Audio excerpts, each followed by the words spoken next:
بسم اللہ الرحمن الرحیم۔ جو ماں باپ روزانہ عصر کی نماز کے بعد قرآن کی یہ سورت 7 بار پڑھتے ہیں، ان کی 7 نسلیں دنیا پر راج کرتی ہیں، ان کی اولادیں ہر شیطانی کام سے محفوظ رہتی ہیں۔ محترم ناظرین و سامعین، اللہ تعالیٰ نے اولاد اور والدین کا رشتہ ایسا بے لوث رشتہ بنایا ہے جس میں والدین کی ہمیشہ سے کوشش بھی ہوتی ہے اور دعا بھی ہوتی ہے کہ ان کی اولاد زندگی کے ہر میدان میں محنت کرتے ہوئے آگے نکلے، کامیابیوں کے مناظر طے کرتے ہوئے سب سے آگے نکلے۔ ماں باپ کی کوشش بھی ہوتی ہے اور دعا بھی ہوتی ہے کہ زندگی کے ہر میدان میں ان کی اولاد زندگی کے ہر میدان میں سب سے آگے جائے، سب سے زیادہ کامیابیاں حاصل کرے، سرخرو ہو، ان کا نام روشن کریں۔ تو یہاں ایک مختصر سا قرآنی وظیفہ بتاؤں گی جو والدین کے لیے ہے، جو اپنی اولاد کی کامیابی کے لیے، زندگی کے ہر میدان میں ترقی کے لیے والدین نے کرنا ہوتا ہے۔ قرآنی آیت کا مختصر سا وظیفہ ہے۔ محترم ناظرین، اولاد اللہ پاک کی بہت بڑی نعمت ہے۔ ہمارے نبی صلی اللہ علیہ وآلہ وسلم کے جد امجد حضرت ابراہیم علیہ السلام نے اللہ سے دعا کی، پارہ 23 سورۃ الصفات آیت نمبر 100، ربی حب لی من الصالحین، الہی مجھے نیک اولاد دے۔ اللہ نے فرمایا فبشرنا بغلام حلیم، پارہ 23 سورۃ صفات آیت نمبر 101، تو ہم نے اسے خوشخبری سنائی ایک عقل مند لڑکے کی۔ متعدد جگہ قرآن میں اللہ تعالیٰ نے اولاد جیسی نعمت کا ذکر فرمایا۔ سورہ مریم آیت نمبر 6، اے زکریا ہم تجھے خوشی سناتے ہیں ایک لڑکے کی جس کا نام یحییٰ ہے، اس سے معلوم ہوا نیک و صالح بیٹا اللہ رب العزت کی بڑی رحمت اور نعمت ہے۔ رب کریم نے اس صورت میں زندہ فرزند کو رحمت و نعمت فرمایا۔ اس سے معلوم ہوا کہ بیٹے کی دعا کرنا سنت انبیاء ہے، مگر اس کے لیے و توشہ آخرت ہو۔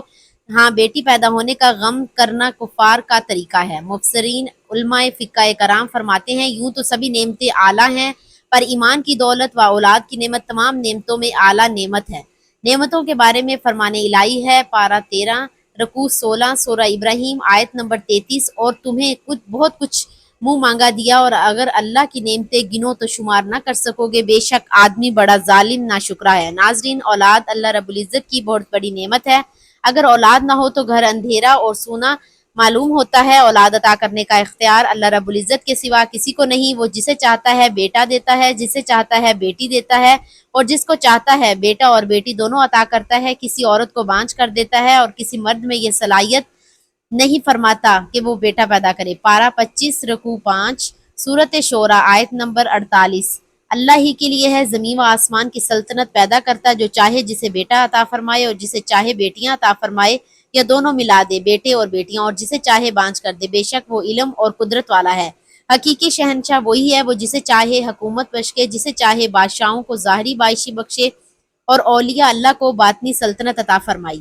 معلوم ہوا کہ اولاد محض عطائے باری ہے۔ بڑی قوی طاقتور لوگ، دولت مند لوگ اولاد سے محروم دیکھے گئے ہیں۔ کمزوروں کا گھر بیٹوں سے بھرا ہوا ہے۔ خیال رہے بزرگوں اور اولیاء اللہ کی دعا سے اولاد ملنا بھی رب کی عطا ہے، جیسے حضور صلی اللہ علیہ وسلم کی دعا سے حضرت ابو طلحہ رضی اللہ تعالیٰ عنہ کا گھر اولاد سے بھر گیا۔ یہ سب صورتیں انبیاء کرام میں بھی پائی جاتی ہیں، چنانچہ حضرت لوط علیہ السلام اور حضرت شعیب علیہ السلام کے ہاں صرف بیٹیاں تھیں، حضرت ابراہیم علیہ السلام کے صرف لڑکے تھے۔ ہمارے حضور صلی اللہ علیہ وسلم کو اللہ نے لڑکے لڑکیاں دونوں عطا فرمائے۔ حضرت یحییٰ علیہ السلام اور حضرت عیسیٰ علیہ السلام کی کوئی اولاد نہیں تھی۔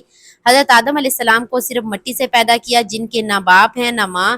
حضرت حوا علیہ السلام کو آدم علیہ السلام سے پیدا کیا، ان کی ماں نہیں۔ حضرت عیسیٰ علیہ السلام کو صرف عورت سے پیدا کیا، ان کا باپ نہیں۔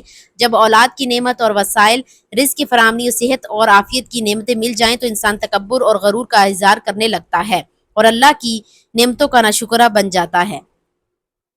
نماز اس کے حق میں جنت کی کنجی ہے، اور دونوں جہاں میں وہ شخص کامیاب ہو جائے گا جو کبھی بھی اللہ کی رحمت سے مایوس نہیں ہوگا۔ ناظرین، آج کا وظیفہ آیت الکرسی اور سورہ فاتحہ کا وظیفہ ہے۔ اگر آپ آیت الکرسی اور سورہ فاتحہ کو عصر کی نماز کے بعد پڑھتے ہیں تو انشاءاللہ آپ کی 7 نسلیں دنیا پر راج کریں گی اور آپ کی اولادیں ہر شیطانی کام سے محفوظ رہیں گی۔ آیت الکرسی کی شان و عظمت سب سے بلند تر ہے، جیسا کہ حضرت ابی بن کعب رضی اللہ تعالیٰ عنہ سے روایت ہے کہ رسول اللہ صلی اللہ علیہ وسلم نے فرمایا، اے ابو منذر، کیا تم جانتے ہو کتاب اللہ کی کون سی آیت سب سے زیادہ عظمت والی ہے؟ میں نے عرض کی، اللہ اور اس کے رسول صلی اللہ علیہ وسلم سب سے زیادہ جانتے ہیں۔ آپ صلی اللہ علیہ وسلم نے دوبارہ فرمایا، اے ابو منذر، کیا تم جانتے ہو کہ کون سی آیت سب سے زیادہ عظمت والی ہے؟ میں نے عرض کی اللہ لا الہ الا هو الحی القیوم یعنی آیت الکرسی ہے۔ تو آپ علیہ السلام نے میرے سینے پر ہاتھ مارا اور فرمایا اللہ کی قسم ابو منظر تمہیں یہ علم مبارک ہو۔ اس حدیث سے ایک تو قرآن علم کی اہمیت واضح ہوتی ہے کہ اس پر نبی علیہ السلام سیدنا ابی رضی اللہ تعالیٰ عنہ کو مبارکباد دے رہے ہیں۔ دوسرا اس آیت کی فضیلت عیاں ہو رہی ہے کہ پورے قرآن میں یہی آیت سب سے اعلیٰ ہے۔ آیت الکرسی سب سے بڑی عظمت اور رافت والی آیت ہے اور اس بلندی اور برتری کا سبب اس میں بیان کردہ باتیں ہیں۔ یہ رب العالمین کی توحید کبریائی بڑائی صفات پر مشتمل ہے۔ قرآن کریم ہر آیت کریمہ عالی مرتب اور عظیم القادر ہے، لیکن ان میں سے عظیم ترین آیت آیت الکرسی ہے۔ آیات قرآنیہ میں سے یہ واحد آیت کریمہ ہے جس کو حضرت محمد صلی اللہ علیہ وسلم نے بطور وظیفہ کثرت سے تلاوت کیا اور صحابہ کرام اور امت مسلمہ کو تلاوت کی بار بار تاکید فرمائی۔ مثلاً 5 نمازوں کے بعد رات کو سوتے وقت اپنی مادی چیزوں جن و انس سے محفوظ رکھنے کے لیے خصوصی طور پر تلاوت کی تعلیم عطا فرمائی۔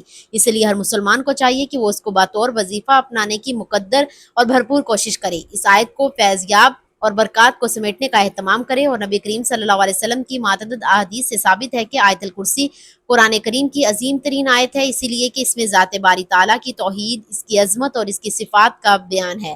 حضرت ابی بن کعب بیان کرتے ہیں کہ رسول صلی اللہ علیہ وسلم نے فرمایا آیت الکرسی قرآن کریم کی عظیم ترین آیت ہے، اور حضرت انس بن مالک سے روایت ہے کہ رسول اللہ صلی اللہ علیہ وسلم نے فرمایا آیت الکرسی 1/4 قرآن ہے۔ محترم ناظرین، آپ نے نماز عصر کے بعد سورہ فاتحہ اور آیت الکرسی کی 7 بار تلاوت کرنی ہے۔